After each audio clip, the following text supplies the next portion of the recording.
Quel est le din s'il y a juste 10 personnes pour le minyan et pendant la Hamida, il y a des gens qui prient encore? Est-ce que le Shaliach Tzibour a le droit de commencer la Hazarat Hashatz alors qu'il sait qu'il n'y aura pas 10 personnes qui vont répondre au Baruch Hu Baruch Shemo et Amen? Ou bien, si par exemple, il y en a un qui est arrivé en retard et donc il a commencé la Hamida plus tard, il se retrouve au milieu de la Hamida.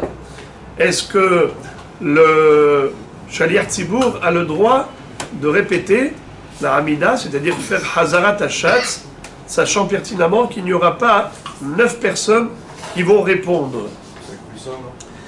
Alors, on a ici deux halachot. Il y a la halacha de Minyan et il y a la halacha de Chazara Beminyan. Minyan, c'est la présence de 10 personnes. Quand il y a 10 personnes, on a un Minyan, alors la Shekhinah se retrouve présente. Est-ce qu'on peut faire Kaddish alors qu'il y a des gens qui font la Hamida? Réponse: si on a le rov du Minyan qui peuvent répondre, c'est-à-dire 6 sur 10, alors on peut réciter le Kaddish. Si on a 6 personnes sur 10 qui peuvent répondre au Kaddish, on peut réciter le Kaddish.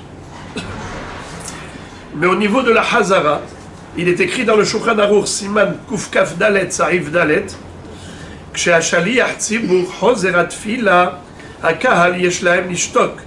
lorsque le Shaliach Tzibour fait la tfila, le kahal doit se taire.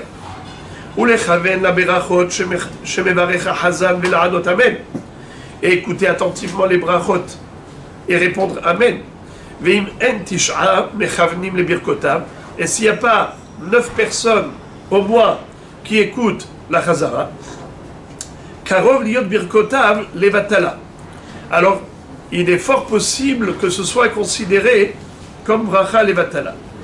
לכן כל אדם יעשה עצמו כאילו אין 9 זולתו ויכוון לברכת החזן.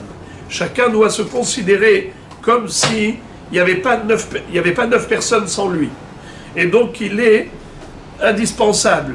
Il faut qu'il écoute attentivement et qu'il réponde pour être sûr qu'il y ait 9 personnes qui répondent à la Chazara. Et le Rama rajoute Yesh omrim shekol ha'am ya'amdu kshechozer hashatz atfila. Et certains pensent que, même pendant la Hazara, il faut se tenir debout, comme pendant la Hamida. C'est ce que font les Ashkénazes. Chez les Séfarades, il y en a qui restent debout, il y en a qui s'assoient. Pour les Séfaradim, ce n'est pas obligé d'être debout. Alors, maintenant, le Yalkut Yosef, qu'est-ce qu'il dit par rapport à ça? Il dit comme ça.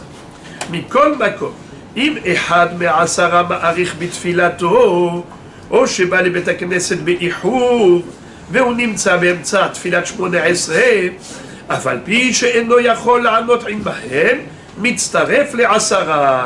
ומעיקר הדין רשאי השליח ציבור להתחיל בחזרת התפילה ואינו צריך להמתין לו עד שיסיים תפילתו. דכל ב10 שכינתה שריה. Qu'est-ce que ça veut dire? Le Yalkut Yosef dit que si il y en a 8 qui peuvent répondre, il y en a un qui ne peut pas répondre parce qu'il est au milieu de sa Hamida, ce n'est pas grave, le Shaliach Tzibour peut faire la Chazara à ce moment-là. Veyesh cholkim, et il y a ceux qui ne sont pas d'accord, ve'omrim shedavka le'inyan kaddish u'barechu mitztaref le'asara, afal pi shelo yachol la'anot imahem, aval legabe chazarat hashatz, en lehakel klal, ela tzarich sheyu 9 onim. Il y a ceux qui disent que non, il faut absolument 9 qui répondent, pas 8. S'il y en a un qui prie, on ne peut pas faire encore la Chazara. Mais le Rav Yalkut Yosef dit que la halakha, elle est comme celui qui a dit que 8 suffisent, puisqu'on tourne à 10, et la Shekhinah est là. Le Yalkut Yosef conclut Mikol makom, echad efshar ve'en adavar, gorem le Torah tzibur kolkar. Alors, quelle est la solution? La solution, nous dit le Mishnah Brura, c'est de faire Tnaï Nedava.